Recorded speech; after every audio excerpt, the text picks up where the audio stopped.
Hi guys, it's me, Gisela, and welcome back to my channel. So ngayon guys, ngayong video na to guys, ay isi-share ko lang sa inyo yung aking karanasan. So, medyo na ano tayo guys, na suspended. Wow, 'di ba? Akala niyo sa school lang yung may suspension. Dito din guys, hindi ako nabigyan ng stocks dahil sa isang company na dyan ako nag-order dahil yun na nga about sa ano sa binayad ko yung cheeky. Tapos yun pala yung oo, na remit ko yung money, na deposit ko yung money. Pero may isa pala akong cheeky na pareho silang date na dapat deposit ko din yun. Pero yung isa nakalimutan ko guys, nakalimutan kong log in. Nakalimutan ko guys na maglagay dito sa kalendar na to. Kung sino pa yung aking ilagay dito guys na mga kailangan kong bayaran for this week or next week, parang ganun. Nakalimutan ko siya guys, mag-take note dito guys, kaya kawawa tayo guys. And sayang yung ating pang isang sakong bigas dahil ayun, magiging talbog yan, magiging 2.5 yung ating penalty dyan sa ating chiki na tumalbog. So ayun, diba, kaka-stress lang, pero sige lang, yun na nga, tumalbog. Tapos after ilang 2 days, pero bago sabi yung sa akin, tumawag sa akin yung company na tumalbog yung check ko, nalagyan ko na ulit, na-deposit ko na ulit, ngayong araw, nilagyan ko na, pinadeposituhan ko na ulit. Kasi may nakaligtaan lang akong isang cheque. So, dapat sa kanya yun. Pero, ayun, nauna siya. Ay, yung wala ko nadeposituhan, hindi siya, nauna siyang mag-withdraw. So, ang para sana sa isang cheque na yun, siya yung kumuha. Yun na nga. Konti lang sa kanya, pero ayun na, nabawasan niya ng mag-withdraw. So, konti na naiwan. Meron pang naiwan para sa kanya. Pero ayun na nga. The problem is, hindi naman natin, yung may remaining balance doon, pero hindi naman yan gagalawin, di ba, sa remaining balance. Kailangan talaga, dun yun sa sa i-deposit natin. Cash. Para sa kanila. So, babay 2.5. Wansak sana yun. So, okay lang, diba? Ganyan talaga sa buhay. Kasi busy guys. Busy-busyhan tayo. Diba? Atin lahat. So, ito guys, gumagamit ako nito. Ano ba? Ginagamit ko. Time to time guys, nag-check ako. So, ang naano ko lang, nakaligtaan ko lang talaga. Sinecheck ko dito, nilalagay ko dito yung mga pangalan ng dapat kong depositohan ngayong araw, ganun-ganon. Tapos doon ko i-deposit sa bank. Tapos, dito ko siya nilalagay sa mga kalendar na to para hindi ako makalimutan.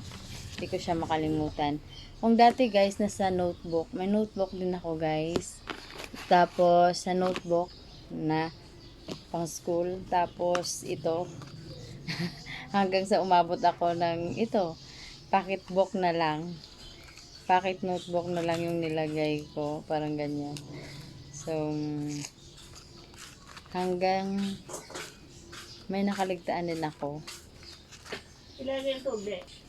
So, may nakaligtaan din ako, gamit ko nito guys, kasi pag dito guys, ikaw na yung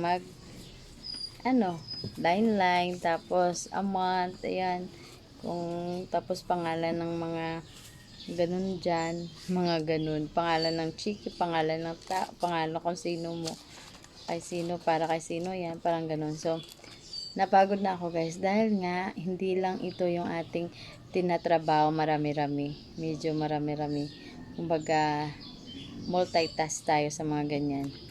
So, hanggat nakita kong mga ganito na binibigay sa atin, so, ginawa ko ganito.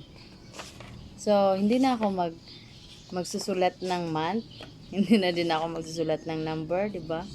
Ay, di ba? Tapos yung week, hindi na din ako magsusulat ng mga pangalan dyan. So, ito na lang. Pag mayroon akong deposit dito sa 3, yan, dito ko na lang ilalagay yung pangalan ng cheque, kung kanino dapat, at saka yung amount dito sa katabi.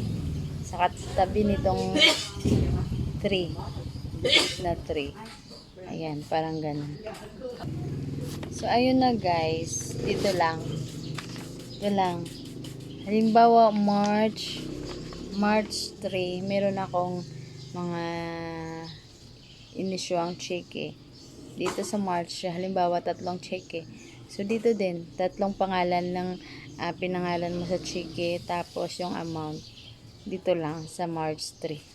Yun lang. Tapos, hindi naman everyday meron tayong lagyan. So, medyo nakakaano lang, nakakabawas din ng tension ang mga ganito, guys. Para sa akin, yun. Hindi nga nagsimula ako dito. Ipangatlo ko na tong paraan, guys. Yung una sa notebook, pangalawa sa pocket notebook, pangatlo ito.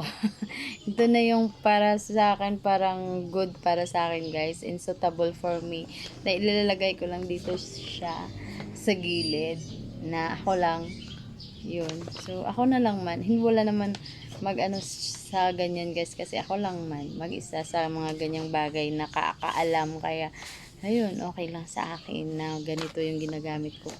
Kagaya, so ngayon, ito yung ating gagamitin pag okay na. So, mas komportable ako sa mga ganito, guys, kung akong tatanungin. So, may nakikita din sa akin na bakit anong ginagawa ko. So, dito yung nilalagay ko yung mga chiki ko na inisyo. Sabi nila, bakit hindi sa notebook or something sa mga logbook or something sa mga ano. Sabi ko, ayoko kasi mas nakikita ko dito at komportable ako mag-check talaga, guys, as in. So, kaya nga nakita ko yung talbog, hindi nakita ko na nakita ko na, pero ayun, natalbog na kasi hindi mo agad-agad ma-deposit agad dahil malayo kami sa city, di ba? So, ang ginagawa ay magbiyahe ka pa.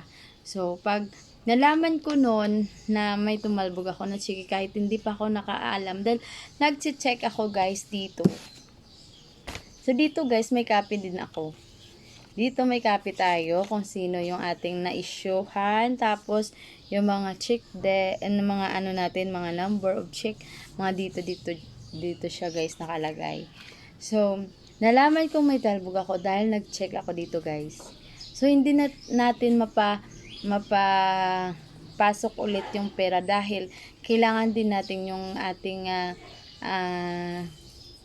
pinupunta doon sa city para magdeposito, wala ng signal papunta dito sa atin. Kasi, dito may signal. Pag doon sa daanan, guys, medyo putol-putol yung signal.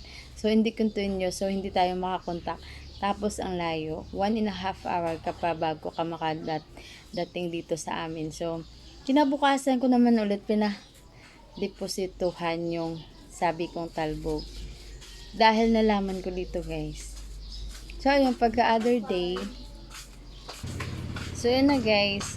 So, nung pagka-other day, yung company na inisyuhan ko, nagtawag na sa akin yung ahinte na tumalbog ng check ko.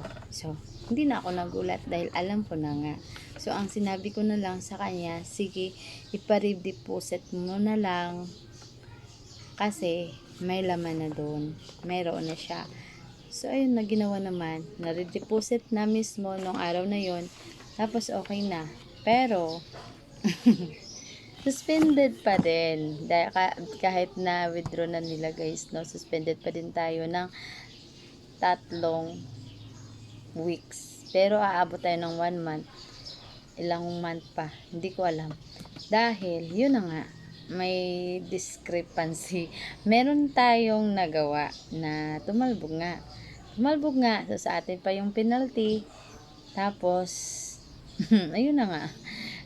Hindi tayo makakakuha na naman ng stocks. Dahil sa mga ganyan, guys, diba? So, okay lang. laban lang tayo. So, ngayon, naghahanap naman ako ng another ah kukuhaan ng stocks. So, 'di ba? Kukunin natin sa iba yung mga stocks na galing sa kanila. So, maghanap na naman tayo ng paraan. Syempre, ganyan tayo mga negosyante, 'di ba? So, pag ano tayo, hindi naman sa ano guys kasi wala pang 3 days eh. Kasi naalam ko na oh. Ngayon nalaman ko na ano na ako. First time ko sa kanila, first time kong ganyan sa kanila guys. Tagal na akong gumagamit ng ganyan pero yun lang, first time lang. Kasi nga sa kakabisi ko lang mga ganyang bagay. Hindi ko na siya, pero dito guys, mini-make sure ko talaga na intact dito. Kasi malalaman ko siya guys, pag kasunod-kasunod kasi yung number ng chike dito. So, malalaman ko kung meron akong wala na take note, na take down note dito. Wala akong na take note dito kasi halimbawa, meron ang dulo ng chiki ay 91. So, yung pangalawa ay nagiging ano na ako. Nag ano na ako ulit ng 92. So, meron akong walang na take note na 1. So, hahanapin ko yan guys, agad-agad. So, yung ang akin naman guys, para make sure ko lang na walang makaligtaan. So, pinipicture ko talaga yung mga ano. So, dun ko na mahahanapin sa cellphone ko yung mga picture. Kung sino yung 92, yung 91 na dulo ng chiki ay yung na-issuean ko. So, hahanapin ko guys, dito ko ilagay ulit. Dito. So, minimake sure ko talaga dito. Dito lang siya intact talaga yung mga recordings ko dito. So, dito na yung guide ko para sa total for the year, total for the week, kung ilan or magkano dapat i-deposito ngayong week na to. Parang ganyan guys yung aking ginagawa. So, ito, tago ko lang siya guys. May nilalagyan ako. So, ito lang yung nakalabas. Kasi ito lang yung ginagamit ko para sa for my ano lang siya convenience. Parang dito lang ako. Ano lang. Yun nga lang, hindi siya sigurado kung full siya guys kasi minsan dito siya na make sure ko pero minsan hindi ko dito mailagay. So yun yung nagiging ganap kung paano ako natalbo guys. Hindi nakalimutan ko ditong mag-take note sa dito. So, every other day, tine-check ko. So, ganyan talaga. Pero, kung may nakaligtaan ka, tapos time na ng deposit day na siya, guys, tatalbog talaga. Kasi hindi natin matakontak yung ating pinapunta doon for deposit dahil walang signal. So, kailangan lang nating antayin siya umuwi at bukas, ipasa bukas naman natin yung pag-deposit. Yung natalbog natin na check. Ayan. So, ganyan lang guys. Listen, learn lang talaga. Make sure lang. Kasi, ano talaga eh. Hindi kasi guys, yung aking work is multi talaga. Kaya, ayun. Kailangan talasan lang talaga yung pag-iisip. Yung everyday kung paano mo gagawin yung lahat-lahat. Tapos magiging chill ka lang sa buhay. O, diba? Kaya natin yan, diba? O, diba? Kanya lang. So, sad ako guys kasi 2-5 yun, diba? Pero, sige lang, laban lang. So, thank you so much guys. Ayan, mega love shout out names, Sueno family, everyone. Thank you so much for the support. And sa lahat-lahat na naandyan ngayon sa premiere ko, thank you so much. It's me, sila again. And ang nagsasabi, hindi tayo sikat pero kailangan lang natin umangat. Bye!